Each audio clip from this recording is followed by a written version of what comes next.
मेरे से कई साल सीनियर अनुभवी और अभी भी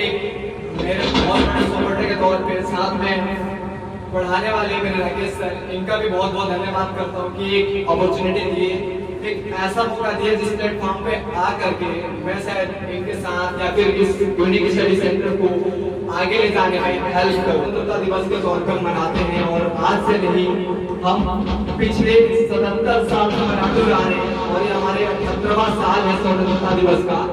जब हम अपने देश को एक स्वतंत्र रूप से होते हुए देख पा रहे हैं, जो कि हमारा तो नहीं कह सकते पर हमारे पूर्वजों का कहीं ना कहीं योगदान इसमें जरूर था, जब उस देश को स्वतंत्र कराने में अपनी अहम भूमिका निभाए होंगे। और अभी तो हम बहुत ही चैन की सांस ले पाते हैं बाहर, ये होता है कि हमारे ऊपर किसी का दबदबा नहीं है, पर कहीं ना कहीं आपका खुद एक दबदबा होता है आपके दिमागी तौर पे, आप खुद किसी के गुलाम हो रहे हैं। अभी देखा जाए तो एक मानसिकता होती है बच्चों की जो कहीं ना कहीं खुद में उनको क्या करती है, आजादी छीनती है उनकी। कैसे तो देखते हैं, छोटी सी कहानी के तौर पे हम देखते हैं, ये स्टोरी जो है वो 1931 की है, यानी 1931 की है, जब एक छोटा सा यानी कि छोटा 22-23 साल का जो स्वतंत्रता सेनानी है वो आजादी की सलाह देखते हैं और कहीं ना कहीं वो ये मानते हैं कि हमें आजाद होना चाहिए। और इसके लिए उनको अंग्रेजों ने क्या किया, गिरफ्तार कर दिया, ये कहने को अपनी गिरफ्त में कर दिया और गिरफ्त में करके काल कोठरी जेल में बंद कर देते हैं। परंतु स्वतंत्रता सेनानी का इतना जज्बा और हौसला बुलंद होता है कि वो काल कोठरी में बंद रहने के बाद भी स्वतंत्रता के सपना देखना नहीं छोड़ते हैं। और जब उनकी माता से जेल में पहुंचते हैं उनसे मिलने के लिए, तो बहुत ही नम आंखों के साथ अपने बच्चों को जेल में देखती है। और किसी भी माँ के लिए बहुत दुख का समय होता है जब उन बच्चों को जेल में कैद देखे। ये कहानी है हमारे भगत सिंह की, जो 23 साल के 22-23 साल की उम्र में थे और वो आजादी की कहीं ना कहीं नींव रखते हैं, आजादी हमारे आजाद भारत का सपना देखते हैं और उनको अंग्रेज द्वारा गिरफ्तार कर लिया जाता है। ठीक, और उस टाइम पे उनकी माँ जब जेल में मिलने उनसे पहुंचती है तो उस दिन पूरा जेल अंधेरा रहता है, साथ ही साथ शांत रहता है। उनको अपने बच्चों को देख के बहुत बहुत होती है कि मेरा एक बच्चा जो इस कालकोठरी में बंद है, क्यों उसने भारत को स्वतंत्र कराने का सपना देखा सर। और वो नम आंखों से ये कहती है कि मैं तुम्हारे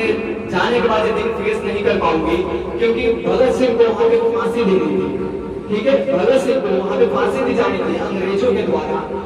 और इसीलिए उनको जेल में कैद कर लिया गया था। उनकी माँ बस इतना कहती है कि एक माँ के लिए बहुत कठिन दौर होता है जब अपने बच्चों की या फिर अपने बच्चे की जो लाश है, शव है, उसको हाथों से स्पर्श करे। हाँ, और यही बात सुनकर भगत सिंह बहुत भावुक होते और कहते हैं कि माँ,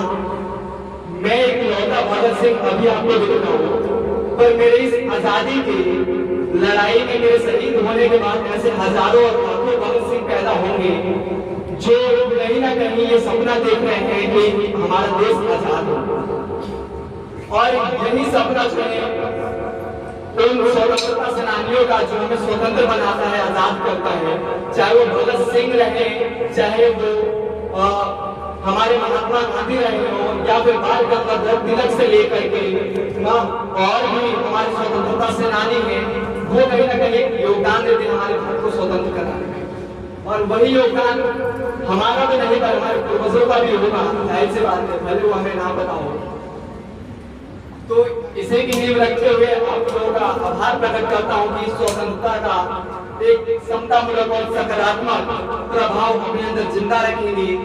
और जहाँ पर हम कहते हैं कि भारत एक विविधता वाला देश है, यानी कि यहाँ पर विभिन्न भाषाई लोग, साथ ही साथ यहाँ पर विभिन्न जाति धर्म के लोग मौजूद हैं, फिर भी उनमें एकता और प्यार सैलाब में भरा पड़ा है। उसी को देखते हुए आप सभी इस आजादी का एक सकारात्मक पहलू आने वाले टाइम में पीढ़ी दर पीढ़ी लेकर चलेंगे और कहीं ना कहीं ऐसा कोशिश करेंगे कि आने वाले टाइम के जो बच्चे हैं तो उनको भी आप एक ऐसा सकारात्मक शिक्षा या फिर ऐसी सोच दें जिससे वो हमारे देश को सही तरीके से आगे बढ़ाने में मदद करें। जैसा अभी बहुत सारे बच्चे को क्या होता है, सर्वर डाउन हो जाता है। सर्वर डाउन होने का मतलब क्या है, मानसिकता ग्रस्त। अब इस सब कहीं ना कहीं रेंज पे क्या हो रखे, कैद हो रखे, वहां से आजाद होना बहुत जरूरी है। देश से तो आजाद हो ही गए, अंग्रेजों से हम एक तरह से ब्रिटिश गवर्नमेंट या फिर ईस्ट इंडिया कंपनी से 200 सालों की आजादी, वहां 200 सालों की गुलामी से आजादी तो हो गए, पर हमारी मानसिकता से अभी भी आजाद नहीं हुआ।